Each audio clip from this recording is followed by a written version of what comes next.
So ಬ್ಯಾಂಗ್ಳೂರಲ್ಲಿ 2007 October 5ರಿಂದ December 18ರವರೆಗೆ 3 ತಿಂಗಳು ಆಗಿರಲ್ಲ. ಸೊ ಬೆಂಗಳೂರಿನ ಬೇರೆ ಬೇರೆ ಜಾಗಗಳಿಂದ ಲೇಡಿ ಡೆಡ್ ಬಾಡೀಸ್ ಸಿಗೋಕೆ ಸ್ಟಾರ್ಟ್ ಆಗ್ತದೆ. ಅಲ್ಲಿರ್ತಕ್ಕಂಥ ಜನಗಳೇನಿರ್ತಾರೆ ಅವರು ತುಂಬ ಹೆದರ್ಕೊಂಡಿರ್ತಾರೆ. ಯಾಕಂದ್ರೆ ಒಂದೊಂದು ಜಾಗದಿಂದನೂ ಒಂದೊಂದು ಡೆಡ್ ಬಾಡಿ ಸೀರಿಯಲ್ ಆಗಿ ಸಿಗೋಕೆ ಸ್ಟಾರ್ಟ್ ಆಗ್ತದೆ. 1999ರಿಂದ 2008ರವರೆಗೂ ಪೊಲೀಸ್ ಅವರು ಈ ಕೇಸ್ನ ಸಾಲ್ವ್ ಮಾಡೋಕೆ ಇಷ್ಟು ಕಷ್ಟ ಬಿದ್ದಿಲ್ಲ. ಯಾಕಂದ್ರೆ ಇದು ಕರ್ನಾಟಕದ ದೊಡ್ಡ ಕೇಸ್ ಅಂತಾನೆ ಹೇಳ್ಬೋದು. ಯಾರು ಈ ಸೀರಿಯಲ್ ಕಿಲ್ಲರ್, ಯಾತಕ್ಕೋಸ್ಕರ ಕಿಲ್ ಮಾಡ್ತಾ ಇದ್ದಾನೆ, ಹಿಂದ್ಗಡೆ ಆಂಬಿಷನ್ ಏನು, ಪೊಲೀಸ್ ಅವ್ರಿಗೆ ನಿದ್ದೆ ಕೂಡ ಬರ್ತಾ ಇರಲ್ಲ.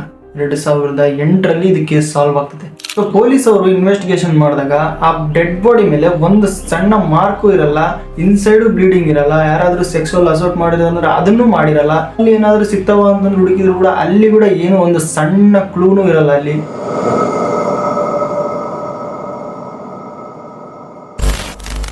ಬೇರೆ ಕೇಸಲ್ಲಾಗಲಿ, ಯಾವುದೇ ಒಂದು ಸಣ್ಣ ಪುಟ್ಟ ಕೇಸ್ ಆಗಲಿ, ದೊಡ್ಡ ಕೇಸ್ ಆಗಲಿ, ನಿಮಗೆ ಲಾಸ್ಟ್ಗೆ ಕ್ರಿಮಿನಲ್ ಯಾರು ಅಂತ ಗೊತ್ತಾಗುತ್ತೆ. ಬಟ್ ಇದರಲ್ಲಿ ನಿಮಗೆ ಕ್ರಿಮಿನಲ್ ಯಾರು ಅಂತಾನೆ ಗೊತ್ತಾದ್ರೆ ಮಾತ್ರ ನಿಮ್ಗೆ ಈ ಕೇಸ್ ಅರ್ಥ ಆಗುತ್ತೆ, ಇಲ್ಲಾಂದ್ರೆ ಅರ್ಥ ಆಗಕ್ಕೆ ಸಾಧ್ಯನೇ ಇಲ್ಲ. ಸೊ ಯಾರು ಮಾಡಿದ್ದಾರೆ, ಹೆಂಗ್ ಮಾಡಿದ್ದಾರೆ ಅಂತಂದೇಳಿ ಅರ್ಥ ಆಗ್ಬೇಕಂದ್ರೆ ಫಸ್ಟ್ ಇವ್ರ ಬಗ್ಗೆ ನೀವು ತಿಳ್ಕೊಳ್ಬೇಕು. ಇವ್ರ ಹೆಸರು KD ಕೆಂಪಮ್ಮ ಅಂತೇಳಿ. KD ಕೆಂಪಮ್ಮ ನೋಡೋಕೆ ಮುಗ್ಧವಾಗಿರ್ತಾಳೆ, ಏನು ಗೊತ್ತಿಲ್ಲ ಅನ್ನೋ ತರ ನೋಡೋಕೆ ಕಾಣ್ತಾಳೆ. ಬಟ್ ಇವ್ರ ಹಿಂದ್ಗಡೆ ಇರೋಂಥ ಒಂದು ಕೇಸ್ನ ನೋಡ್ಬಿಟ್ರೆ ಇವ್ರು ಏನ್ ಮಾಡಿದಾರೆ ಅಂತಂದೇಳಿ ನೀವು ಬೆಚ್ಚಿ ಬೀಳೋದಂತೂ ನಿಜ. KD ಕೆಂಪಮ್ಮ ಸೈನೈಡ್ ಮಲ್ಲಿಕ ಆಗಿದ್ದ ಹೇಗೆ? KD ಕೆಂಪಮ್ಮ 1970ರಲ್ಲಿ ಕಗ್ಗಲ್ಲಿಪುರ ಅನ್ನೋ ಒಂದು ವಿಲೇಜ್ ಅಲ್ಲಿ ಇವ್ರ ಜನ್ಮ ಆಗುತ್ತೆ. ಇವರು ಒಂದು ಬಡ ಕುಟುಂಬದಿಂದ ಬಂದಿರ್ತಾರೆ. ಅಂದ್ರೆ ಬಹಳ ಬಡತನ ಇರುತ್ತೆ ಅವರಿಗೆ, ಒಂದು ಒಪ್ಪತ್ತು ಊಟಕ್ಕೂ ಗತಿ ಇರಲ್ಲ. ಇಷ್ಟು ಕಷ್ಟನ ಅನುಭವಿಸಿದ ಇವರಿಗೆ ಬೆಳಿತಾ ಇವ್ರ ಲೈಫ್ ಸ್ಟೈಲ್ ಇವ್ರಿಗೆ ಇಷ್ಟ ಆಗಲ್ಲ. ಅಷ್ಟು ಕಷ್ಟ ಇದೆ ನನಗೆ, ನಾನು ಎದಕ್ಕೆ ಹಿಂಗಿದ್ದೀನಿ, ನನ್ನೊಂದು ರಾಯಲ್ ಲೈಫ್ ಸ್ಟೈಲ್ ಬೇಕು ಅನ್ನೋದು ಒಂದು ಇವ್ರ ಡ್ರೀಮ್ಸ್ ಆಗಿರುತ್ತೆ, ಇವ್ರದ್ದು ಒಂದು ಆಂಬಿಷನ್ ಆಗಿರುತ್ತೆ. ಆಫ್ಟರ್ ದಟ್ ಕೆಂಪಮ್ಮ ಬೆಳೆದು ದೊಡ್ಡವಳಾದ್ಮೇಲೆ ಟೈಲರ್ ಜೊತೆ ಮದುವೆ ಆಗ್ತಾರೆ. ಟೈಲರ್ ಜೊತೆ ಮದುವೆ ಆದ್ಮೇಲೆ 3 ಮಕ್ಕಳು ಕೂಡ ಆಗ್ತಾರೆ ಅವ್ರಿಗೆ. ಆವಾಗಲೇ ನಾನು ಹೇಳ್ದಂಗೆ ಇವ್ರಿಗೆ ಅವ್ರ ಲೈಫ್ ಅಂದ್ರೆ ಇಷ್ಟ ಇರಲ್ಲ, ಅವ್ರ ಲೈಫ್ ಸ್ಟೈಲ್ ಬದುಕ್ತಿರೋ ರೀತಿ ಅವ್ರಿಗೆ ಇಷ್ಟ ಆಗಲ್ಲ. ಅವ್ರೊಂದು ರಾಯಲ್ ಲೈಫ್ ಸ್ಟೈಲ್ ನ ಕೇಳ್ಕೊಂತಿರ್ತಾರೆ. ಅವರು ಜಲ್ದಿ ರಿಚ್ ಆಗ್ಬೇಕು, ನನಗೊಂದು ದುಡ್ಡು ಜಾಸ್ತಿ ಬೇಕು ನನಗೆ ಅಂತಂದೇಳಿ ಅವ್ರ ಮೈಂಡ್ ಸೆಟ್ ಹಿಂಗಿತ್ತು. ಅವ್ರ ಡ್ರೀಮ್ಸು ಅದೇ ಆಗಿತ್ತು, ಅವ್ರ ಆಂಬಿಷನ್ ಕೂಡ ಅದೇ ಆಗಿತ್ತು. ಕೆಂಪಮ್ಮಗೆ ಥಾಟ್ ಬರುತ್ತೆ ಏನಂತ, ನಾನೊಂದು ಬಿಸ್ನೆಸ್ ಸ್ಟಾರ್ಟ್ ಮಾಡ್ಬೇಕು, ಚಿಟ್ ಫಂಡ್ ಬಿಸ್ನೆಸ್ ಅಂತಂದ್ರೆ. ಈ ಚಿಟ್ ಫಂಡ್ ಬಿಸ್ನೆಸ್ ಥಾಟ್ ಯಾಕೆ ಬಂತಂದ್ರೆ ಅವ್ರ ಗಂಡ ಟೈಲರ್ ಏನಿದಾನಲ್ಲ, ಅಫ್ಕೋರ್ಸ್ ಅವ್ರ ಗಂಡಗೆ ಜಾಸ್ತಿ ಜನ ಗೊತ್ತಿರ್ತಾರೆ. ಆ ಟೈಲರಿಂಗ್ ಆಗಿರ್ತಾರಲ್ಲ, ಅವರು ಬಟ್ಟೆ ಹೊಲಿಯೋಕ್ಕಾಗಲಿ, ಬಟ್ಟೆ ಹೊಲಿಸ್ಕೊಳ್ಳೋಕ್ಕಾಗಲಿ ಬಂದಿರೋರು, ಅವರೆಲ್ಲರ ಹತ್ರ ಪರಿಚಯ ಮಾಡ್ಕೊಂಡಿರ್ತಾರಲ್ಲ. ಇದರಿಂದ ಇವರೊಂದು ಆಪರ್ಚುನಿಟಿನ ಯೂಸ್ ಮಾಡ್ಕೋಬೇಕಂತೇಳಿ ಕೆಂಪಮ್ಮ ಅವ್ರ ಹತ್ರ ಅವ್ರನ್ನ ನಂಬಿಸ್ತಾಳೆ, ಅವ್ರನ್ನ ಕನ್ವಿನ್ಸ್ ಮಾಡ್ತಾಳೆ. ನಮ್ಮ ಹತ್ರ ದುಡ್ಡು ಇನ್ವೆಸ್ಟ್ ಮಾಡ್ರಿ, ನಮ್ಮ ಹತ್ರ ಚಿಟ್ ಫಂಡ್ ಮಾಡ್ತಾ ಇದೀವಿ ಬಿಸ್ನೆಸ್, ನಮ್ಮ ಹತ್ರನೇ ದುಡ್ಡು ಇನ್ವೆಸ್ಟ್ ಮಾಡ್ರಿ ಅಂತಂದೇಳಿ ಅವ್ರನ್ನ ಹಿಂಗ ಒಪ್ಸಿ ಅವ್ರನ್ನ ದುಡ್ಡು ಇನ್ವೆಸ್ಟ್ ಮಾಡೋ ರೀತಿ ಮಾಡ್ತಾಳೆ. ಇದೆಲ್ಲ ಆದ್ರೂ ಕೂಡ ಕೆಂಪಮ್ಮಗೆ ಸ್ಯಾಟಿಸ್ಫ್ಯಾಕ್ಷನ್ ಆಗ್ತಿರಲ್ಲ. ಸೊ ಅವ್ರಿಗೆ ಬಹಳ ದುಡ್ಡು ಬೇಕಿರ್ತೈತೆ. ಅವ್ರ ಡ್ರೀಮ್ಸ್ ಅಂತದ್ದು ಬಹಳ ದುಡ್ಡು ಬೇಕು, ನನಗೆ ಶಾರ್ಟೆಸ್ಟ್ ದಾರಿ ಹುಡುಕ್ತಿರ್ತಾರೆ ಅವರು, ಸಣ್ಣ ದಾರಿ, ಜಲ್ದಿ ರಿಚ್ ಆಗಿಬಿಡ್ಬೇಕು ಅಂತಂದೇಳಿ. ಅವ್ರು ಆಮೇಲೆ ಏನ್ ಮಾಡ್ತಾರೆ, ಬೇರೆ ಜಾಗಗಳಲ್ಲಿ ವರ್ಕ್ ಮಾಡಕ್ ಸ್ಟಾರ್ಟ್ ಮಾಡ್ತಾರೆ, ಮನೆ ಕೆಲಸ ಮಾಡಕ್ ಸ್ಟಾರ್ಟ್ ಮಾಡ್ತಾರೆ. ಕಸ ಅನ್ನೋದು, ಮುಸರೆ ತಿಕ್ಕೋದು, ಬಂಡೆ ಒರೆಸೋದು. ಸೊ ಈ ಟೈಪ್ ಬೇರೆಯವ್ರ ಮನೆಗೆ ಹೋಗಿ ಕೆಲಸ ಮಾಡಕ್ ಸ್ಟಾರ್ಟ್ ಮಾಡ್ತಾರೆ. ಕೆಂಪಮ್ಮನ ಥಾಟ್ ಹೇಗಿತ್ತಂತಂದ್ರೆ, ಇವಾಗ ಯಾರ ಮನೇಲಾದ್ರೂ ಒಂದು ಸಣ್ಣ ಪುಟ್ಟ ಸಾಮಾನು ಕಳ್ತನ ಆದ್ರೆ ಅವ್ರಿಗೆ ಅಷ್ಟೊಂದು ಗಮನಕ್ಕೆ ಬರಲ್ಲ. ಇನ್ನೂ ಒಂದು ಗಮನಕ್ಕೆ ಬಂದ್ರು ಕೂಡ ಒಂದು 4 ದಿನ ಥಿಂಕ್ ಮಾಡ್ತಾರೆ, ಆಮೇಲೆ ಮರ್ತೋಗ್ತಾರೆ. ಇದನ್ನೆಲ್ಲ ಮೈಂಡ್ ಅಲ್ಲಿ ಇಟ್ಕೊಂಡು ಕೆಂಪಮ್ಮ ಏನ್ ಮಾಡ್ತಿದ್ಲು, ಅವ್ರು ಎಲ್ಲೆಲ್ಲಿ ಕೆಲಸ ಮಾಡ್ತಿರ್ತಾರಲ್ಲ, ಮನೆ ಕೆಲಸ ಮಾಡಕ್ ಹೋಗ್ತಿರ್ತಾರೆ, ಅಲ್ಲಿ ಸಾಮಾನುಗಳನ್ನಾಗ್ಲಿ, ಮತ್ತೆ ಗೋಲ್ಡ್ ಆಗ್ಲಿ, ಬೆಳ್ಳಿ ಆಗ್ಲಿ, ದುಡ್ಡಾಗ್ಲಿ ಕಳ್ತನ ಮಾಡಕ್ ಸ್ಟಾರ್ಟ್ ಮಾಡ್ತಾಳೆ. ಇದೆಲ್ಲ ಹೀಗೆ ಕಂಟಿನ್ಯೂ ಆಗ್ತಿರ್ಬೇಕಾದ್ರೆ ಕೆಂಪಮ್ಮ ಕೆಲಸ ಮಾಡಕ್ ಹೋಗ್ತಿರ್ತಾಳಲ್ಲ, ಆ ಮನೆಯಲ್ಲಿ ಪ್ರಾಬ್ಲಮ್ಸ್ಗಳು ಎದುರಾಗ ಸ್ಟಾರ್ಟ್ ಆಗ್ತಾವೆ ಅವರಿಗೆ. ಸಣ್ಣ ಪುಟ್ಟ ಪ್ರಾಬ್ಲಮ್, ಏನೋ ಒಂದು ಸಣ್ಣ ಪುಟ್ಟ ಕೆಲಸ ಮಾಡಕ್ ಹೋದ್ರು ಕೂಡ ಅದರಲ್ಲಿ ವಿಫಲ ಆಗೋದು, ಆಮೇಲೆ ಅವ್ರು ಏನೇ ಮಾಡಕ್ ಹೋದ್ರು ಕೂಡ ಅದ್ರ ಫೇಲಿಯರ್ನ ಅನುಭವಿಸ್ತಿರ್ತಾರೆ, ಮತ್ತೆ ಸಣ್ಣ ಪುಟ್ಟ ಪ್ರಾಬ್ಲಮ್ಸ್ ಬರಕ್ ಸ್ಟಾರ್ಟ್ ಆಗ್ತಾವೆ. ಕೆಂಪಮ್ಮ ಇವನ್ನೆಲ್ಲ ನೋಡ್ತಾಳೆ, ಅಬ್ಸರ್ವ್ ಮಾಡ್ತಿರ್ತಾಳೆ. ಸೊ ಇದೇ ಒಳ್ಳೆ ಅವಕಾಶ ಅಂತಂದೇಳಿ ತಮ್ಮ ಮಾಸ್ಟರ್ ಮೈಂಡ್ ಯೂಸ್ ಮಾಡಕ್ ಸ್ಟಾರ್ಟ್ ಮಾಡ್ತಾಳೆ. ಆ ಮನೆ ಓನರ್ ಹತ್ರ ಹೋಗಿ ಅವ್ರನ್ನ ಕನ್ವಿನ್ಸ್ ಮಾಡ್ತಾಳೆ. ಏನಂತ, ನನಗೆ ಒಂದು ರಿಚುವಲ್ ಪೂಜೆ ಬರುತ್ತೆ, ಒಂದು ಮಂಡಲ ಪೂಜೆ ಮಾಡೋಣ. ಈ ಪೂಜೆ ಎಲ್ಲ ಮಾಡಿದ ತಕ್ಷಣ ನಿಮ್ದೆಲ್ಲ ಪ್ರಾಬ್ಲಮ್ಸ್ ಏನಿದಾವೆ ನಿಮ್ಮ ಮನೆಯಲ್ಲಿ ಖುಷಿ ಎಲ್ಲ ಆಡ್ತಾನೆ ಇರ್ತದೆ. ಸೊ ಯಾವತ್ತು ನಿಮ್ಗೆ ಇನ್ನೊಂದು ಸರಿ ಈ ಪ್ರಾಬ್ಲಮ್ಸ್ ಬರೋದೇ ಇಲ್ಲ ಅಂತಂದೇಳಿ ಅವ್ರಿಗೆ ಒಪ್ಸೋಕೆ ಕನ್ವಿನ್ಸ್ ಮಾಡೋಕೆ ಸ್ಟಾರ್ಟ್ ಮಾಡ್ತಾಳೆ. ಮನೆ ಓನರ್ ಇದೆಲ್ಲ ಆದ್ಮೇಲೆ ಕೇಳ್ತಾನೆ ಅವ್ರ ಮಾತು, ಅವರು ಕೂಡ ಒಪ್ಕೊಳೋ ರೀತಿಯಲ್ಲಿ ಕಾಣ್ತಾ ಇರ್ತದೆ. ಸೊ ಕೆಂಪಮ್ಮ ಆಮೇಲೆ ಕಂಡೀಷನ್ಸ್ ಹಾಕ್ತಾಳೆ. ಏನಂತ, ಫಸ್ಟ್ ಕಂಡೀಷನ್, ನೀವು ಮುಂಜಾನಿಂದಾನು ಪೂಜೆ ಆಗೋತನ ನೀವು ಒಂದು ಡ್ರಾಪ್ ನೀರನ್ನು ಕುಡಿಬಾರ್ದು. ಮತ್ತೆ ಆಮೇಲೆ ನಿಮ್ಮ ಬಂಗಾರ ಏನಿದೆ, ನಿಮ್ಮ ಮನೆಯಲ್ಲಿ ಎಷ್ಟೋ ಬಂಗಾರ ಇರುತ್ತಲ್ಲ, ಆ ಬಂಗಾರನ ಒಂದು ಪೂಜೆಯ ಕೋಣೆಯಲ್ಲಿ ಹಾಕಿ ಬಂದ್ ಮಾಡ್ಬೇಕು. ಅವ ಮನೆಯವರು ಅವ್ರು ಹೇಳಿದ ತಕ್ಷಣ, ಕೆಂಪಮ್ಮ ಅವರು ಹೇಳಿದ ತಕ್ಷಣ ಸೇಮ್ ಹಂಗೆ ಮಾಡ್ತಾರೆ. ಕೆಂಪಮ್ಮ ಅವ್ರು ಏನ್ ಹೇಳಿದ್ರು ಅದನ್ನೇ ಮಾಡ್ತಾರೆ. ಸೊ ಕೆಂಪಮ್ಮ ಕರೆಕ್ಟ್ ಆಗಿರ್ತಕ್ಕಂಥ ಟೈಮ್ ನೋಡ್ಕೊಂಡು ಅವರು ಮನೆ ಓನರ್ ಯಾರಿಲ್ದಾಗ ಆ ಡೋರ್ನ ತೆಗೆದು ಆ ಬಂಗಾರನ್ನೆಲ್ಲ ಕದಿಯಕ್ಕೆ ಟ್ರೈ ಮಾಡ್ತಿರ್ಬೇಕಾದ್ರೆ ಮನೆ ಓನರ್ ನೋಡ್ಬಿಡ್ತಾರೆ. ಇಮಿಡಿಯೇಟ್ ಆಗಿ ಪೊಲೀಸ್ ಅವ್ರಿಗೆ ಕಾಲ್ ಮಾಡಿ ಇನ್ಫಾರ್ಮ್ ಮಾಡಿ ಫಸ್ಟ್ ಟೈಮ್ ಅದು ಕೆಂಪಮ್ಮ ಅರೆಸ್ಟ್ ಆಗ್ತಾಳೆ. ಅರೆಸ್ಟ್ ಆಗಿ 6 ತಿಂಗಳ ಕಾಲ ಜೈಲು ಶಿಕ್ಷೆ ಅನುಭವಿಸಿ ಹೊರಗಡೆ ಬರ್ತಾಳೆ. ಸೊ ಹೊರಗಡೆ ಬಂದ್ಮೇಲೆ ಆಬ್ವಿಯಸ್ ಆಗಿ ಅವ್ರ ಮಕ್ಳು ಇರ್ತಾರೆ, ಗಂಡ ಇರ್ತಾನೆ, ಅವ್ರನ್ನ ನೋಡ್ಬೇಕಂತ ಅನಿಸ್ತಿರ್ತೈತೆ. ಊರಿಗೆ ವಾಪಸ್ ಬರ್ತಾಳೆ. ಊರಿಗೆ ವಾಪಸ್ ಬರ್ತಿರ್ಬೇಕಾದ್ರೆ ಊರವ್ರಿಗೆಲ್ಲರಿಗೂ ಗೊತ್ತಾಗ್ಬಿಟ್ಟಿರುತ್ತೆ ಇವ್ರು ಕಳ್ತನ ಮಾಡಿರೋದು, ಇವ್ರ ವಿಷಯಗಳು ಎಲ್ಲ. ಬಟ್ ಇನ್ನೊಂದು ಟ್ವಿಸ್ಟ್ ಏನಂತಂದ್ರೆ, ಇಲ್ಲಿ ಚಿಟ್ ಫಂಡ್ ದುಡ್ಡೇನಿರ್ತಾವಲ್ಲ ಇನ್ವೆಸ್ಟ್ ಮಾಡಕ, ಬಿಸ್ನೆಸ್ ಸ್ಟಾರ್ಟ್ ಮಾಡೋದು, ಅವನ್ನ ಕೂಡ ಕೆಂಪಮ್ಮ ಇಲ್ಲಿ ಎಗರಿಸಿರ್ತಾಳೆ. ಇದರಿಂದಾಗಿ ಜನಗಳಾಗಿರ್ಬೋದು, ಅವ್ರ ಹಸ್ಬೆಂಡ್ ಆಗಿರ್ಬೋದು ಬಹಳ ಸಿಟ್ಟು ಬರ್ತಿರುತ್ತೆ ಅವರಿಗೆ. ಆಮೇಲೆ ಕೆಂಪಮ್ಮ ಅವ್ರ ಮನೆಗೆ ಹೋಗ್ತಾಳೆ, ಗಂಡನ ಮನೆಗೆ. ಸೊ ಅಲ್ಲಿ ಹೋದ್ಮೇಲೆ ಆ ಗಂಡ ಏನಿರ್ತಾನಲ್ಲ ಅವ್ರನ್ನ ಮುಗ್ಗ ತಳಿಸ್ತಾನೆ. ತಳಿಸಿ ಅವ್ರನ್ನ ಹೊರಗಡೆ ಹಾಕ್ತಾನೆ, ಮನೆಯಿಂದ ಹೊರಗಡೆ ಹಾಕ್ತಾನೆ. ಎಲ್ಲಿಗಾದ್ರೂ ಹೋಗಿ ನೀನು ಹಿಂಗಾದ್ರೂ ಮಾಡ್ಕ ಅಂತಂದೇಳಿ ಕೆಂಪಮ್ಮಗೆ ಬಹಳ ಕಷ್ಟ ಆಗ್ಬಿಡುತ್ತೆ ಹೊರಗಿನ ಜೀವನ. ಯಾಕಂದ್ರೆ ₹1 ದುಡ್ಡಿಲ್ಲ, ಒಂದು ಹೊತ್ತು ಊಟ ಇಲ್ಲ ಅಂತಂದ್ರೆ ಅದು ಹೆಂಗ್ ಫೀಲ್ ಆಗ್ತಿರುತ್ತೆ. ಅದಕ್ಕಾಗಿ ಬಹಳ ಕಷ್ಟ ಆಗ್ಬಿಡ್ತದೆ ಕೆಂಪಮ್ಮ. ಆಮೇಲೆ ಅವ್ರಿಗೆ ಬಹಳ ಸಿಟ್ಟುನು ಬರ್ತಿರುತ್ತೆ. ಯಾಕಂದ್ರೆ ಅವಾಗ ಹೇಳ್ದಂಗೆ ಅವ್ರಿಗೆ ಆಂಬಿಷಿಯಸ್ ಒಂದು ಲೈಫ್ ಬೇಕಿರುತ್ತೆ ಅವ್ರಿಗೆ. ಎಲ್ಲ ಆದ್ಮೇಲೆ ಕೆಂಪಮ್ಮ ಏನ್ ಮಾಡ್ತಾಳೆ, ಬೆಂಗಳೂರಲ್ಲಿ ದೊಡ್ಡ ದೊಡ್ಡ ಟೆಂಪಲ್ಸ್ ಏನಿರ್ತಾವಲ್ಲ ಅಲ್ಲಿಗೆ ರಿಚ್ ಪೀಪಲ್ಸ್ ಬರ್ತಾ ಇರ್ತಾರೆ, ಹೋಗ್ತಾ ಇರ್ತಾರೆ, ಅವ್ರನ್ನೆಲ್ಲ ಅಬ್ಸರ್ವ್ ಮಾಡಕ್ ಸ್ಟಾರ್ಟ್ ಮಾಡ್ತಾಳೆ. ಒಂದಿನ ವೀಕ್ ಆಗಿರ್ತಕ್ಕಂಥ ಮಹಿಳೆನ ಟಾರ್ಗೆಟ್ ಮಾಡಿ ಕೆಂಪಮ್ಮ ಅವ್ರನ್ನ ಸಾಯಿಸಿ ಅವ್ರ ತಕ್ಕಿರ್ತಕ್ಕಂಥ ಎಲ್ಲ ಒಡವೆಗಳನ್ನ ತಗೊಂಡು ಓಡೋಗಿದ್ದಾಳೆ. ಆಮೇಲೆ ಅವ್ರ ಐಡೆಂಟಿಟಿನ ಚೇಂಜ್ ಮಾಡಿ, ಅವ್ರ ಹೆಸರನ್ನು ಚೇಂಜ್ ಮಾಡಿ, ಅವ್ರ ಲೊಕೇಶನ್ ಚೇಂಜ್ ಮಾಡ್ಬಿಡ್ತಾರೆ. ಇದರಿಂದ ಯಾರು ಕೊಲೆ ಮಾಡಿದಾರೆ ಅಂತಂದೇಳಿ ಕಂಡುಹಿಡಿಯಕ್ ಬಹಳ ಕಷ್ಟ ಆಗ್ತದೆ. ಕೆಂಪಮ್ಮನ 1999ರಲ್ಲಿ ಇದೇ ಫಸ್ಟ್ ಮರ್ಡರ್. ಆಮೇಲೆ ಕೆಂಪಮ್ಮ ಯಾರಿಗೂ ಸಿಕ್ಕಿಲ್ಲ, ಯಾಕಂದ್ರೆ ಅವ್ರ ಐಡೆಂಟಿಟಿನೂ ಚೇಂಜ್ ಆಗಿದೆ, ಅವ್ರ ಲೊಕೇಶನ್ ಚೇಂಜ್ ಆಗಿದೆ, ಅವ್ರ ಹೆಸರು ಚೇಂಜ್ ಆಗ್ಬಿಟ್ಟಿದೆ. ಅದಕ್ಕಾಗಿ ಪೊಲೀಸರು ಯಾರು ಕೊಲೆ ಮಾಡಿದ್ರು ಅಂತಂದ್ರೆ ಅಸಲ್ಸಿಗೆ ಬಿಡ್ತಾನೆ ಇದ್ದಿಲ್ಲ ಕೆಂಪಮ್ಮ. ಕೆಂಪಮ್ಮ ಒಂದು ಗೋಲ್ಡ್ ಶಾಪ್ ಅಲ್ಲಿ ಕೆಲ್ಸಕ್ಕೆ ಸೇರ್ಕೊಂತಾರೆ. ಅಲ್ಲಿ ಕೆಲ್ಸಕ್ಕೆ ಸೇರ್ಕೊಂಡ್ಮೇಲೆ ಆ ಗೋಲ್ಡ್ ಬಗ್ಗೆ ಎಲ್ಲ ತಿಳ್ಕೊಳಕ್ ಸ್ಟಾರ್ಟ್ ಮಾಡ್ತಾಳೆ. ಅವು ಎಷ್ಟೆಷ್ಟು ರೇಟ್ ಇರ್ತವೆ, ಯಾವ್ಯಾವ ಎಷ್ಟೆಷ್ಟು ರೇಟ್ ಇರ್ತವೆ, ಎಲ್ಲಿಂದ ಬರುತ್ತೆ ಗೋಲ್ಡ್ ಅಂತಂದೇಳಿ ಎಲ್ಲ ತಿಳ್ಕೊಳಕ್ ಸ್ಟಾರ್ಟ್ ಮಾಡ್ತಿರ್ಬೇಕಾದ್ರೆ ಕೆಂಪಮ್ಮನ ಕಣ್ಣಿಗೆ ಸೈನೈಡ್ ಬೀಳ್ತದೆ. ಸೈನೈಡ್ ಅಂತಂದ್ರೆ ಅದನ್ನ ಗೋಲ್ಡ್ ಕ್ಲೀನ್ ಮಾಡೋದಕ್ಕಾಗಿ ಯೂಸ್ ಮಾಡ್ತಾರೆ. ಅದು ಬಹಳ ರೇರ್, ಎಲ್ಲಿ ಸಿಗಲ್ಲ, ಅದು ಗೋಲ್ಡ್ ಶಾಪ್ ಅಲ್ಲಿ ಮಾತ್ರ ಇರುತ್ತೆ. ಅವ್ರ ಮೋಟಿವ್ ಏನಿತ್ತು, ಬರೀ ಕಳತನ ಮಾಡೋದೊಂದೇ ಇತ್ತು. ಹೇಗೋ ಗೊತ್ತಿಲ್ಲ, ಸಂಹೌ ಹೆಂಗ್ ಸಿಕ್ತೋ ಗೊತ್ತಿಲ್ಲ, ಆ ಸೈನೈಡ್ ಅವ್ರ ಕೈಗೆ ಸಿಕ್ತು. ಆ ಜಾಬ್ನ ಅವರು ಕ್ವಿಟ್ ಮಾಡ್ತಾರೆ. ಕೆಂಪಮ್ಮ ಇವ್ರನ್ನ ಯಾವ ರೀತಿ ಒಪ್ಪಿಸ್ತಿದ್ಲು ಅಂತಂದ್ರೆ, ಫಸ್ಟ್ ಅವ್ರ ಜೊತೆ ಕ್ಲೋಸ್ ಆಗಿ ಮೂವ್ ಆಗ್ತಿದ್ಲು, ಅವ್ರ ಕಷ್ಟನೆಲ್ಲ ಕೇಳ್ತಿದ್ಲು, ಅವ್ರ ಪ್ರಾಬ್ಲಮ್ಸ್ ಏನೇನಿದಾವ ಎಲ್ಲ ಅವ್ರನ್ನ ಬಹಳ ಹತ್ರ ಕರ್ಕೊಂಡು ಮಾತಾಡಿಸಿದ್ಲು, ಒಂದು ರೀತಿ ಇರ್ತಿದ್ಲು. ಸೊ ಪ್ರಾಬ್ಲಮ್ಸ್ ಎಲ್ಲ ಕೇಳಿದ್ಮೇಲೆ ಕೆಂಪಮ್ಮ ಅವರು ಅವ್ರ ಮಾಸ್ಟರ್ ಮೈಂಡ್ ಯೂಸ್ ಮಾಡಕ್ ಸ್ಟಾರ್ಟ್ ಮಾಡ್ತಾರೆ. ಅವ್ರಿಗೆ ಒಂದು ಪೂಜೆ ಬರುತ್ತೆ, ರಿಚುವಲ್ ಪೂಜೆ ಗೊತ್ತು, ಮಂಡಳ ಪೂಜೆ ಮಾಡೋಣ, ಇಲ್ಲಾಂದ್ರೆ ಒಂದು ದೇವಸ್ಥಾನಕ್ಕೆ ಹೋಗಿ ಒಂದು ಪೂಜೆ ಕಾರ್ಯಕ್ರಮ ಹಮ್ಮಿಕೊಂಡ್ರೆ ನಿಮ್ ಕಷ್ಟನೆಲ್ಲ ತೀರಿಸ್ಬಿಡ್ತೀನಿ ಅಂತಂದೇಳಿ ಆ ಮಾಯಾ ಮಾತುಗಳನ್ನ ಏನು ಹೇಳಿರ್ತಾವಲ್ಲ ಅವೆಲ್ಲ ಹೇಳಿದ್ಮೇಲೆ ಅಫ್ಕೋರ್ಸ್ ನಾನು ಫಸ್ಟ್ಗೆ ಹೇಳ್ದಂಗೆ ಯಾರೇ ಆಗಲಿ ಒಂದು ಪ್ರಾಬ್ಲಮ್ ಪೂಜೆಯಿಂದನೇ ಹೋಗುತ್ತೆ ಅಂತಂದ್ರೆ ಅವ್ರು ರೆಡಿ ಆಗೇ ಆಗ್ತಾರೆ ಮಾಡ್ಕೊಳಕ್ಕೆ. ಕೆಂಪಮ್ಮ ಈ ಗ್ಯಾಪ್ನಲ್ಲಿ ತಮ್ಮ ಕಂಡೀಷನ್ ಆಗಕ್ಕೆ ಸ್ಟಾರ್ಟ್ ಮಾಡ್ತಾರೆ. ಫಸ್ಟ್ ಕಂಡೀಷನ್ ಏನು, ಒಂದು ಡ್ರಾಪ್ನು ನೀರು ಕುಡಿಯೋಂಗಿಲ್ಲ, ನೀವು ಉಪವಾಸನೇ ಇರಬೇಕು ಪೂಜೆ ಮುಗಿಯತನ ಅಂತ ಹೇಳ್ತಾರೆ. ಸೆಕೆಂಡ್ ಕಂಡೀಷನ್ ಏನು, ನೀವು ಮದುವೆ ಆಗ್ಬೇಕಾದ್ರೆ ಯಾವ ರೀತಿ ರೆಡಿ ಆಗಿರ್ತೀರೋ, ಹೊಸ ಸ್ಯಾರಿ ಹಾಕ್ಕೊಂಡು, ಹೊಸ ಜ್ಯುವೆಲರಿ ಹಾಕ್ಕೊಂಡು ಯಾವ ರೀತಿ ರೆಡಿ ಆಗಿದ್ರೋ ಅದೇ ರೀತಿಯಾಗಿ ಗುಡಿಗೆ ಬರಬೇಕು ಅಂತಂದು ಹೇಳ್ತಾಳೆ. ಸೊ ಆಮೇಲೆ ಇನ್ನೊಂದು ಶಾಕಿಂಗ್ ಸ್ಟೇಟ್ಮೆಂಟ್ ಏನು ಹೇಳ್ತಾಳೆ ಅಂತಂದರೆ, ನಾನೇ ನಿನಗೆ ಪೂಜೆ ಆದಮೇಲೆ ನನ್ನ ಕೈಯಿಂದನೇ ನೀರು ಕುಡಿಸ್ತೀನಿ, ಅದೇ ನೀರನ್ನ ನೀನು ಕುಡಿದ್ರೆ ಈ ಪೂಜೆ ಎಲ್ಲ ಕಂಪ್ಲೀಟ್ ಆಗುತ್ತೆ ಅಂತ ಹೇಳ್ತಾರೆ. ಇಲ್ಲಿ ಕೂಡ ವಿಕ್ಟಿಮ್ಸ್ಗೆ ಯಾವುದೇ ರೀತಿ ಡೌಟ್ ಬರೋದಿಲ್ಲ. ಸೆಕೆಂಡ್ ವಿಕ್ಟಿಮ್ ಏನಿರ್ತಾರಲ್ಲ ಎಲಿಜಬೆತ್, ಅವ್ರಿಗೆ 52 ಏಜ್ ಇರುತ್ತೆ. ಅವ್ರಿಗೆ ಪ್ರಾಬ್ಲಮ್ ಏನಿರುತ್ತೆ ಅಂದರೆ ಅವ್ರ ಗ್ರ್ಯಾಂಡ್ ಡಾಟರ್ ಅಂದರೆ ಅವ್ರ ಮೊಮ್ಮಗಳು ಕಳೆದ ವಾರಗಳಿಂದ ಕಳೆದೋಗಿರ್ತಾಳೆ. ಅವ್ರನ್ನ ಹುಡ್ಕೋಕ್ಕಾಗಿ ಎಷ್ಟೋ ದೇವರುಗಳಿಗೆ ಪೂಜೆ ಮಾಡಿ ಎಷ್ಟೋ ಪ್ರಯತ್ನ ಮಾಡ್ತಾರೆ, ಪೊಲೀಸವರು ಹುಡುಕ್ತಾರೆ, ಅವರು ಸಿಗ್ತಿರಲ್ಲ. ಸೊ ಇವ್ರಿಗೆ ಅವ್ರ ಗ್ರ್ಯಾಂಡ್ ಡಾಟರ್ ಅಂದ್ರೆ ಬಹಳ ಇಷ್ಟ ಇರ್ತದೆ ಇವ್ರಿಗೆ, ಅವ್ರ ಲೈಫ್ ಅವ್ರು ಇಲ್ದಂಗೆ ಇರಕ್ ಆಗ್ತಿರಲ್ಲ. ಇದನ್ನ ಗಮನಿಸ್ತಕ್ಕಂಥ ಕೆಂಪಮ್ಮ ಏನ್ ಮಾಡ್ತಾಳೆ, ಇಲ್ಲೇ ಅಡ್ವಾಂಟೇಜ್ನ ಯೂಸ್ ಮಾಡ್ಕೊಂತಾಳೆ. ಸೇಮ್ ನಾನು ಫಸ್ಟಿಗೆ ಹೇಳ್ದಂಗೆ ಕನ್ವಿನ್ಸ್ ಹೆಂಗ್ ಮಾಡ್ತಿದ್ಲು, ಸೊ ನನಗೊಂದು ಪೂಜೆ ಗೊತ್ತಿದೆ, ಈ ಗುಡಿಗೆ ಬರ್ಬೇಕು. ಆಮೇಲೆ ಕಂಡೀಷನ್ ಆಗ್ತಾಳೆ, ಅದೇ ಒಂದು ಡ್ರಾಪ್ನು ನೀರು ಕುಡಿಯೋಂಗಿಲ್ಲ, ಮುಟ್ಟಂಗಿಲ್ಲ, ಏನು ಮುಟ್ಟಂಗಿಲ್ಲ, ನಾನೇ ಕೊಡ್ತೀನಿ ನೀರನ್ನ, ಅದನ್ನ ಮಾತ್ರ ಕುಡಿಬೇಕು ಪೂಜೆ ಆದ್ಮೇಲೆ ಅಂತಂದು ಹೇಳ್ತಾಳೆ. ಸೆಕೆಂಡ್ ಕಂಡೀಷನ್ ಅದೇ, ಮದುವೆಗೆ ಹೆಂಗಿದ್ರು ನೀವು ರೆಡಿ ಆಗಿದ್ರು ಅದೇ ರೀತಿ ಜವಲರೀಸ್ ಆಗಲಿ, ಸೀರೆ ಆಗಲಿ ಎಲ್ಲ ಅವನ್ನೇ ಉಟ್ಕೊಂಡ್ ಬರ್ಬೇಕು ಅಂತಂದೇಳಿ ಹೇಳಿರ್ತಕ್ಕಂಥ ಗುಡಿಗೆ ಸೇಮ್ ಅವ್ರ ಕಂಡೀಷನ್ ಇಟ್ಟ ರೀತಿನೇ ಬಂದಿರ್ತಾರೆ, ರೆಡಿಯಾಗಿ ಜವಲರೀಸ್ನೆಲ್ಲ ಹಾಕ್ಕೊಂಡು ಬಂದಿರ್ತಾರೆ. ಇದೇ ಟೈಮ್ ನೋಡಿ ಕೆಂಪಮ್ಮ ಸುಮ್ಮನೆ ಆ್ಯಕ್ಟಿಂಗ್ ಮಾಡ್ತಿರ್ತಾರೆ. ನನಗೇನೋ ಪೂಜೆ ಗೊತ್ತಂತ ಹೇಳ್ತಾರಲ್ಲ, ಸುಮ್ಮನೆ ಮಂತ್ರ ಓದೋದು ಆ ಟೈಪು ಈ ಟೈಪು, ನೋಡೋರಿಗೇನೋ ಹೌದು ಮಾಡ್ತಾ ಇದ್ದಾರೆ ಪೂಜೆ ಅನ್ನೋ ಥರ ಫೀಲ್ ಆಗಬೇಕು. ಸೊ ಸ್ವಲ್ಪ ಸಮಯ ಆದಮೇಲೆ ಪೂಜೆ ಕಂಪ್ಲೀಟ್ ಆಯಿತು ಅನ್ನೋ ಸಮಯದಲ್ಲಿ ನೀರು ಕೊಡ್ತಾಳೆ. ಅಂದರೆ ಅದರಲ್ಲಿ ಸೈನೈಡ್ ಮಿಕ್ಸ್ ಆಗಿರುತ್ತೆ. ಸೈನೈಡ್ ಮಿಕ್ಸ್ ಆಗಿರ್ತಕ್ಕಂಥ ನೀರನ್ನ ಕುಡಿಸ್ತಾಳೆ. ಕುಡಿಸಿದಾಗ ಆ ಸ್ಮೆಲ್ ಬರ್ತಿರ್ತಲ್ಲ ಸೈನೈಡಿಂದ, ಸ್ಮೆಲ್ ಬರಬಾರ್ದು ಅಂತೇಳಿ ಅವ್ರ ಮೂಗನ್ನ ಮುಚ್ತಾಳೆ, ಬಲವಂತವಾಗಿ ಮುಚ್ತಾಳೆ.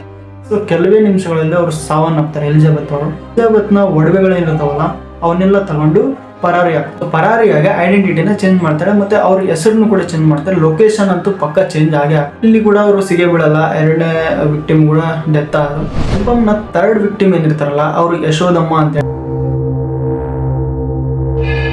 ಅವ್ರಿಗೆ ಏಜ್ 60 ಇರುತ್ತೆ. ಅವ್ರಿಗೆ ಅಸ್ತಮಾ ಅಂತೇಳಿ ಒಂದು ರೋಗದಿಂದ ಅವ್ರು ಬಳಲ್ತಾ ಇರ್ತಾರೆ. ಸೊ ಎಷ್ಟು ಡಾಕ್ಟರ್ಗಳು ತೋರಿಸಿದ್ರು ಕೂಡ ಅವ್ರಿಗೆ ನಯ ಆಗ್ತಿರಲ್ಲ, ಬೇಸ್ ಆಗ್ತಿರಲ್ಲ. ಎಷ್ಟೋ ಮೆಡಿಸಿನ್ನು ತಿಂತಾರೆ, ಆದ್ರೂ ಕೂಡ ಎಲ್ಲ ವಿಫಲವಾಗ್ತವೆ. ಕೆಂಪಮ್ಮ ಅದೇ ಟೈಮ್ನ ಅವ್ರಿಗೆ ಗೊತ್ತಲ್ಲ, ಮಾಸ್ಟರ್ ಮೈಂಡ್ ಯೂಸ್ ಮಾಡಿಕೊಂಡು ಯಶೋದಮ್ಮನ ಟಾರ್ಗೆಟ್ ಮಾಡಕ್ಕೆ ಸ್ಟಾರ್ಟ್ ಮಾಡ್ತಾರೆ.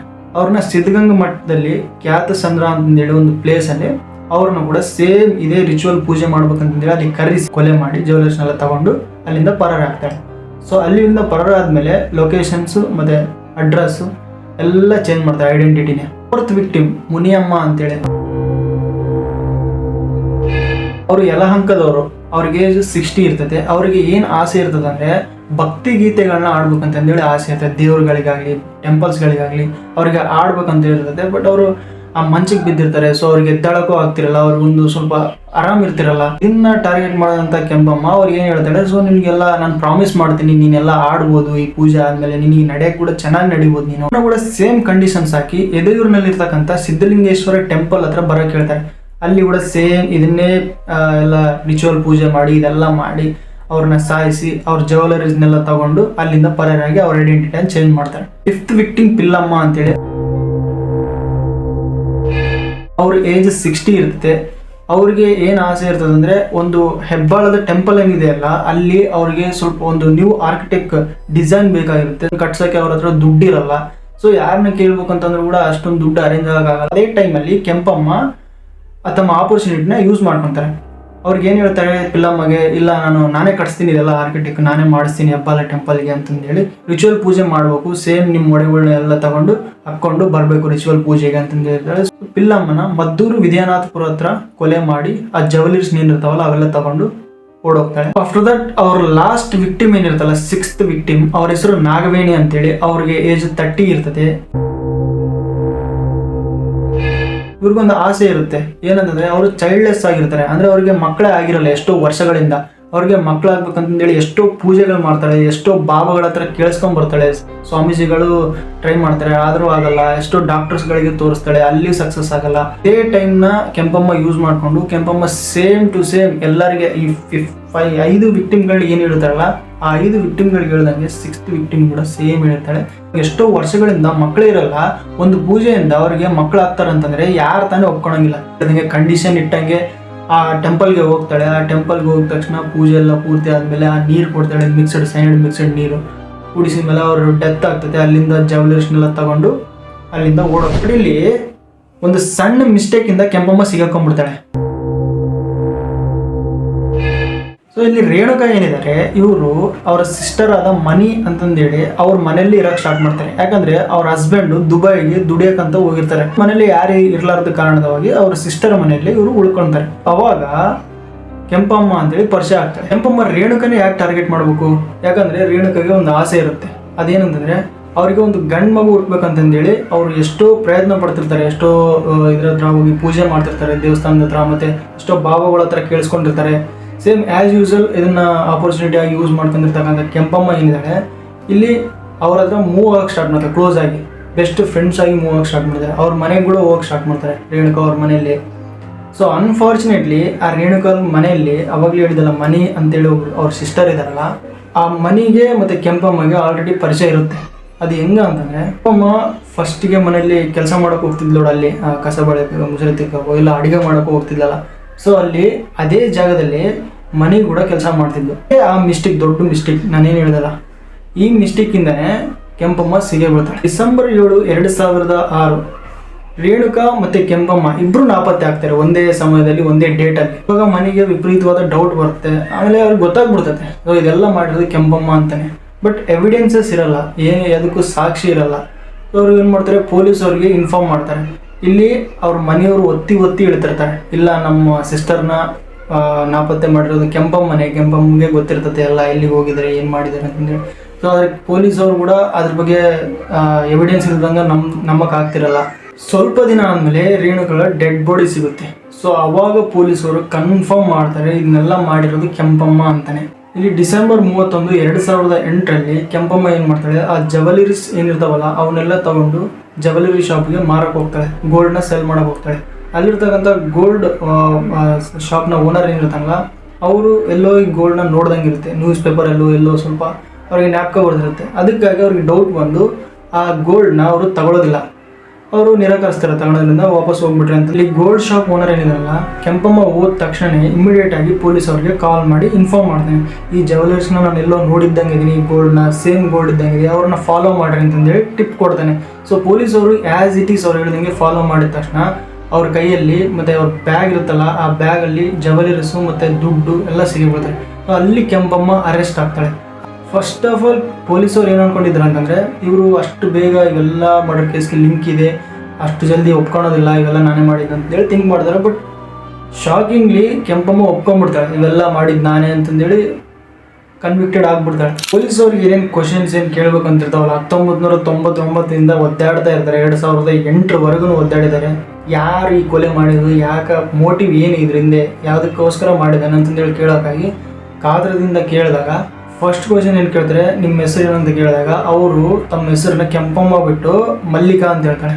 ಸೊ ನಾನು ಫಸ್ಟಿಗೆ ಹೇಳಿದೆ ನಿಮಗೆ ಕೆಂಪಮ್ಮ ಸೈನೈಡ್ ಮಲ್ಲಿಕಾ ಹೇಗೆ ಆಗಿದ್ದು ಅಂತಂದರೆ ಇಲ್ಲಿದೆ ನೋಡಿ. ನೆಕ್ಸ್ಟ್ ಕ್ವಶನ್, ಯಾಕೆ ನೀನು ಇವ್ರನ್ನೆಲ್ಲ ಕೊಲೆ ಮಾಡಿದಿ, ಅವ್ರನ್ನ ಜಸ್ಟ್ ಮೂರ್ಛೆ ಹೋಗಂಗೆ ಮಾಡಿ ಅವ್ರ ಜ್ಯುವೆಲರ್ಸ್ನೆಲ್ಲ ತಗೊಂಡು ಹೋಗಿದ್ರು ಕೂಡ ಅವ್ರಿಗೆ ಗೊತ್ತಾಗ್ತಿದ್ದಿಲ್ಲಲ್ಲ ಅಂತಂದು ಹೇಳ್ತಾರೆ. ಈ ಕೆಂಪಮ್ಮ ಏನು ಆನ್ಸರ್ ಮಾಡ್ತಾಳೆ ನೋಡ್ರಿ, ನಾನು ಇಷ್ಟು ಪರಿಚಯ ಆಗಿದ್ದೆ ಅವರಿಗೆ, ಒಂದು ಗೋಲ್ಡ್ನ ಎಲ್ಲ ಪೂಜೆಗೆ ಅವ್ರನ್ನ ಒಪ್ಪಿಸ್ಬೇಕು ಅಂತಂದರೆ, ಇವನ್ನೆಲ್ಲ ತಗೊಂಡು ಓಡೋಗ್ಬೇಕಂತಂದ್ರು ಕೂಡ ಇಷ್ಟು ಅವ್ರನ್ನ ನನ್ನ ನಂಬಿದ್ರು, ಅಷ್ಟು ನಂಬಿ ಅವರೆಲ್ಲ ನನ್ನ ಬಗ್ಗೆ ಎಲ್ಲ ಗೊತ್ತಾಗ್ಬಿಟ್ಟತ್ತೆ ಅವ್ರಿಗೆ. ಇದರಲ್ಲಿ ನಾನು ಕೊಲೆ ಮಾಡಿರ್ದಂಗೆ ಅವ್ರು ನಂಗೆ ಬಿಟ್ಟು ಹೋದರೆ ಅವರೆಲ್ಲ ಪೊಲೀಸವ್ರಿಗೆ ಹೋಗಿ ಹಿಂಗೆ ಹೇಳ್ಬಿಡ್ತಾರೆ ಅಂತಂದೇಳಿ ನಾನು ಕೊಲೆ ಮಾಡಿದೆ ಅಂತಂದು ಹೇಳ್ತಾರೆ. ಇಂಟೆಲಿಜೆಂಟ್ ಕೂಡ. ಸೊ ನೆಕ್ಸ್ಟ್ ಕ್ವಶನ್, ಪೊಲೀಸವ್ರಿಗಾಗಲಿ ಇದ್ದಿದ್ದು ಕ್ವಶನ್ ಆಗಿರ್ಬೋದು, ಜನಗಳಿಗಾಗಲಿ ಇದ್ದಿದ್ದು ಕ್ವಶನ್ ಏನಂತಂದರೆ, ನೀನು ಇಲ್ಲಿಗೆ ಎಷ್ಟು ಮರ್ಡರ್ಸ್ ಮಾಡಿದಿ, ಎಷ್ಟು ಕೊಲೆಗಳನ್ನ ಮಾಡಿದಿ ಇಲ್ಲಿವರೆಗೆ ಅಂತಂದು ಕೇಳಿದಾಗ ಕೆಂಪಮ್ಮ ಅವರು ಏನೂ ಆನ್ಸರ್ ಮಾಡೋದಿಲ್ಲ, ಹಿಂಗೆ ತಲೆ ಕೆಳಗೆ ಮಾಡ್ಕೊಂಡು ಹಿಂಗೆ ನೋಡಿ ಸುಮ್ಮನೆ ಆಗ್ಬಿಡ್ತಾರೆ. ಸೊ ಅಲ್ಲೇ ಅರ್ಥ ಮಾಡ್ಕೋಬೇಕು ನಾವು ಎಷ್ಟು ಕೊಲೆ ಮಾಡಿರ್ಬೋದು ಇವರು, ಯಾಕೆ ಕೊಲೆ ಮಾಡಿದ್ರೆ ಅವೆಲ್ಲ ಮಿಸ್ಟರಿನೇ, ಯಾಕಂದರೆ ಒಂದಕ್ಕೂ ಎವಿಡೆನ್ಸಸ್ ಕರೆಕ್ಟಾಗಿ ಸಿಕ್ಕಿಲ್ಲ. ಆಫ್ಟರ್ ದಟ್ ಇದೆಲ್ಲ ಆದಮೇಲೆ ಪೊಲೀಸವ್ರ ಹತ್ರ ಒಂದು ಕೂಡ ಕ್ಲೂಸ್ ಇರೋ ಕಾರಣ ಮತ್ತು ಸರಿಯಾದ ಎವಿಡೆನ್ಸಸ್ ಕೂಡ ಇಲ್ಲ, ಎಲ್ಲ ಸರ್ಕಮ್ಟೆನ್ಸಸ್ ಆಫ್ ಎವಿಡೆನ್ಸ್ ಆಗಿ ಇರ್ತವೆ. ಸೊ ಅವಾಗ ಏನು ಮಾಡ್ತದೆ ಕೋರ್ಟು, ಬರೀ 2 ಮರ್ಡರ್ಸಿಗೆ ಮಾತ್ರ ಇವರು ಶಿಕ್ಷೆ ಅನುಭವಿಸೋ ಕೋರ್ಟು ನಿರ್ಣಯಕ್ಕೆ ಬರುತ್ತೆ. 2010ರಲ್ಲಿ ಫಸ್ಟ್ ಡೆತ್ ಸೆಂಟೆನ್ಸ್ನ ಕೇಳಿಸುತ್ತೆ, ಒಂದು ಮರ್ಡರಿಂಗ್ ಮಾತ್ರ, ಅಂದರೆ ಮರಣದಂಡನೆ. 2012ರಲ್ಲಿ ಸೆಕೆಂಡ್ ಡೆತ್ ಸೆಂಟೆನ್ಸ್, 2ನೇ ಮರಣದಂಡನೆ ಅಂತೇಳಿ ಶಿಕ್ಷೆ ಕೊಡ್ತಾರೆ. ಇದು ಕರ್ನಾಟಕದಲ್ಲಿ ಮೊದಲನೇ ಸರಿ ಆಗಿರೋದು. ಯಾರಾದರೂ 2 ಸರಿ ಡೆತ್ ಸೆಂಟೆನ್ಸ್ನ ಪನಿಷ್ ಆಗ್ತಾ ಇದ್ದಾರೆ ಅಂತಂದರೆ ಅವರು ಇವರೇ ಕೆಂಪಮ್ಮ ಅಂತಲೇ ಹೇಳ್ಬೋದು. ಸೊ 2017ರಲ್ಲಿ ಕೋರ್ಟ್ ತೀರ್ಪು ಏನು ಮಾಡುತ್ತೆ, ಚೇಂಜ್ ಮಾಡ್ಕೊಂಡ್ಬಿಡುತ್ತೆ. ಮರಣದಂಡನೆಯಿಂದ ಲೈಫ್ ಇಂಪ್ರಿಸನ್ಮೆಂಟ್ ಮಾಡ್ಕೊಂತೆ.